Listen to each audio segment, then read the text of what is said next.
this is Mac, and welcome to Tech Teacher of the Month. This is a video series in which I highlight some of the awesome things teachers are doing with tech in our district. And for the month of October, our Tech Teacher of the Month is none other than Mr. Eric York. Eric, why don't you go ahead and say hi to everybody and tell us a little bit about yourself and what you teach. Hi, so my name is Mr. York, and I teach science here at Tulare Union. So I teach chemistry and AP physics, and I'm really excited about some of the technology that I'm using in my classes. Now, the biggest reason why I chose Eric for Tech Teacher of the Month is because he started something that few teachers have tried, which is a flipped class. So can you tell us a little bit about what a flipped class is and how it's run in your class? So with the flipped classroom, basically what I'm doing is I'm taking my lectures, which includes PowerPoints or working out problems, I'm putting them in a video, and then I can annotate the video, or I could add my own audio to the video, posting that on Google Classroom or other sites such as Edpuzzle. I'll put the videos on there.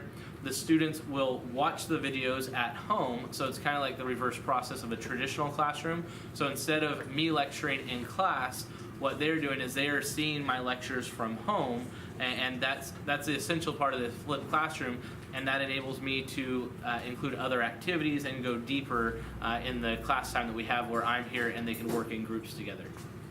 Great. Eric, when you put these videos together, are some of them your videos and some of them other people's videos, or what do you use to put them together, and how were they created? So for me, it's a mix. I do part of the videos with my own videos because I want them to still be able to interact with me to some degree with the learning. So like I said, I'll use my PowerPoints, I'll go through them and give my videos. But then there are a lot of video banks out there that are available. If you go directly to Edpuzzle, they have some available. If you find YouTube videos, those are available. For physics, I found a great website that provides videos already. So you can import those into Edpuzzle if needed from YouTube, and it works really well. So I end up using a majority of my videos are ones that have already been made, so that saves me a ton of time, but I'm still able to incorporate some of my own videos for the students. That's great. Now, what have you noticed about a flipped class? Has it changed the way your classroom runs? I mean, obviously with the way it runs, but has it changed student performance? Yeah, so far I've noticed, even on our last assessment, the results from this year compared to last year were a little bit higher. I had a few more students that were in the higher part of the grade range. So far it seems like it's been effective. And so just the fact that I have more time in class to work on things like free response questions, doing more hands-on activities where they're taking the knowledge and putting it into practice, and taking direct measurements and solving problems that way. It really, I think that involvement and the engagement has really helped out in the classroom. What feedback have you gotten from students? What have they been saying about the flipped class? Do they like it? Do they hate it? Mixed feelings? A majority of them tend to like it. The idea of just watching videos for homework and responding to the videos, they like that aspect. One of the negative things I've heard is that if they have questions, it's kind of hard for them because they can't ask me a question directly from at home, but what I encourage them is to write down those questions, and then when they come to class, we can have a little time to answer those questions. So that's one of the biggest drawbacks that I've seen, but overall I think they really enjoy it, because then not only are they able to watch the videos at home at their own time, they could watch them when it's convenient for them, and not only that, but they can go back and re-watch the videos. Right. So or rewind if you miss something. Yep, so rewind the video if they are confused on something. Like if they're in class and they don't ask a question right away, then they're likely to forget it, and they can't just go back and re-watch my lecture because it's live and in person. But if it's in a video form, they can pause it, rewind it, go back and say, okay, I didn't understand this, so let's see how that problem was worked out, or let's go through that concept again. Awesome. Now, when they watch the videos, what are they responsible for doing, and how do you know they've watched it? So, like I mentioned earlier, I use Edpuzzle, and Edpuzzle's a great resource to use with the flipped classroom. Can you tell us about Edpuzzle? Yeah, so with Edpuzzle, you can either film your own video or import a YouTube video, and once you have the video, you can trim it, you can change the audio, but then the feature that I utilize a lot is the embedding questions. So within the video, you embed questions, so you could put as many questions as you want in there, as far as I know, and the questions can tie directly to what's been talked about in the video. So like if they cover a topic, you can put a question there that checks to see that they were paying attention, or you could also put questions in there to kind of get them to think, to predict, and to kind of answer a question about what may come in the video to see if they're understanding the progress of the material. So that's the best way to do it. So I put questions in the videos. You can do free response questions where they have to type out an answer, or multiple choice. I tend to do more with the multiple choice because then it grades it automatically.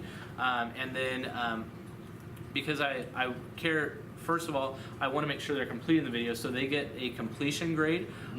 That just watching the video straight through, it tracks the progress. So what percentage of the video did they watch? And then so they get a grade for that. But secondly, they also get a grade for their the correct answers on, or their responses in the video. So they get 2 grades from it. So completion and then actual accurateness of their questions being answered. Great. Now I chose Eric this month also for a second reason, and I actually found out a little bit more about it once he started telling me. And that reason is that he started a website for his class, and it was really cool to kind of see and walk through just what you have on there. But then I found out that you're having kids make websites as well, right? Yeah. Can you tell me a little bit about that? Yeah, so we're doing, usually in class I do a digital or an interactive notebook where they have a 3-ring spiral bound notebook, and basically usually they just put all their work in there, any notes they take, classwork, homework, diagrams I print out, so they put everything in there. And one of the issues I've had is usually if the kids aren't organized, then it becomes a big mess by the end of the semester. And so they're losing papers are sticking out. And so what I decided this year, and part of it was because of the training that we did at the beginning of the year before school started, the technology training, was I had this idea from Mr. Earp, and you had done the idea on the flipped classroom. So I had the idea of going paperless in the classroom. And so going paperless meant that I'm posting a lot of my stuff on Google Classroom, so the students can access their documents there. And then I'm also using Google Sites so that instead of using the paper notebook, they're able to insert all their stuff in Google Sites directly. So if I have a homework assignment for them on Google Docs, they complete on Google Docs, link it to their website, and now it's organized. They have a table of contents. All their work goes in there. I can give them links to review videos, so it's broken up by unit. So let's say we're covering the atomic structure. I can link YouTube videos and have them link it to their own site. So now their notebook is a great study source because it has access to all their notes, has access to these videos, any other websites where they're doing like practice assessments, things like that. So now they have all these resources. It's easier to manage. They don't lose it. So there's a lot of advantages to having a digital notebook. It is a learning process, so I'm kind of working out a lot of the issues that come along with it, but I think overall it's a great idea, and it's exposing the students to a lot of technology. Yes. And I mean, just the fact they're creating a website is pretty impressive, because I didn't even know how to create a website until I did this training, and now the students are making their own websites as well. Very, very cool. All right, well, I'd like to thank Mr. York for doing this interview and telling us all the cool stuff he's been doing with his students as far as tech goes. And we'll see you next time in November. Thanks a lot. Thank you.